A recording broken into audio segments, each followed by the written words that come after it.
যে বুঝতে পেরেছিল যে আমরাও ধরার জন্য উদ্যোগী হয়েছি, তখন ওরা সঙ্গে সঙ্গে কী করে না ৬ নম্বর রোড দিয়ে ঢুকে যায় এবং খুব তাড়াতাড়ি আমরা এটাকে চেস করে ধরে ফেলি। এটা অ্যাকচুয়ালি জঙ্গলেরই কাঠ, কোথাও থেকে নিয়ে আসা হয়েছে, শাল কাঠ সাধারণত। জাস্ট ৩-৪-৫ দিন আগেই কাটা জমানো হচ্ছে।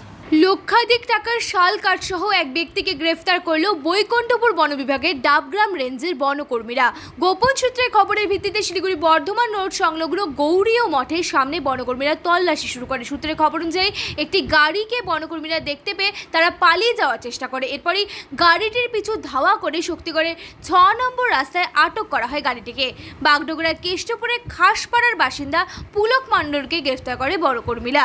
ধৃতকে জিজ্ঞাসাবাদ করে বনকর্মীরা জানতে পারে যে শিলিগুড়ির চম্পাশাড়ি থেকে বিহারের উদ্দেশ্যে নিয়ে যাচ্ছিল গাড়িটি।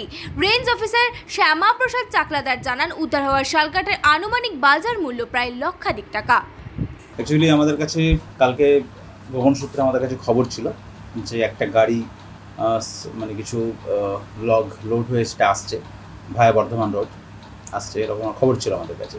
তো আমরা সেই খবরের ভিত্তিতে আমরা গৌরীয় মঠের কাছাকাছি একটা জায়গা গিয়ে আমরা অ্যাম্বুশ করি এবং প্রায় আধ ঘন্টার মতো অ্যাম্বুশ করার পর আমরা সেই গাড়িটিকে দেখতে পাই এবং তারাও হয়তো আমাদের ব্যাপারটাকে সেন্স অ্যাপ্রোচটা মানে ওরা করেছিল, যে বুঝতে পেরেছিল যে আমরাও ধরার জন্য উদ্যোগী হয়েছি, তখন ওরা সঙ্গে সঙ্গে কী করে না ৬ নম্বর রোড দিয়ে ঢুকে যায় এবং খুব তাড়াতাড়ি আমরা এটাকে চেস করে ধরে ফেলি।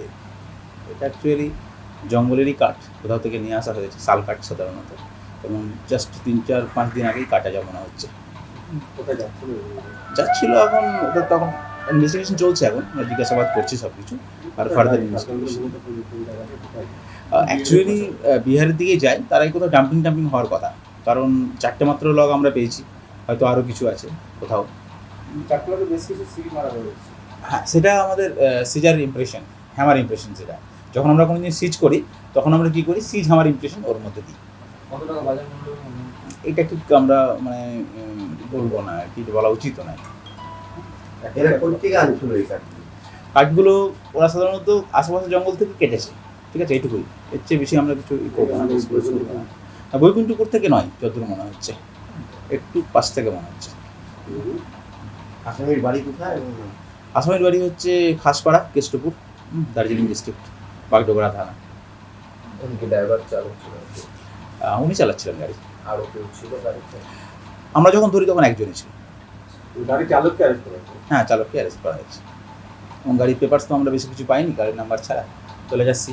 এখন ইনভেস্টিগেট করতে হবে, এখন তো স্টার্ট হবে ইনভেস্টিগেশন, তার বুঝতে পারা যাবে যে সুযোগ কোথায়, কীরকম মনে হচ্ছে, কাছাকাছি এরকম কাছাকাছি।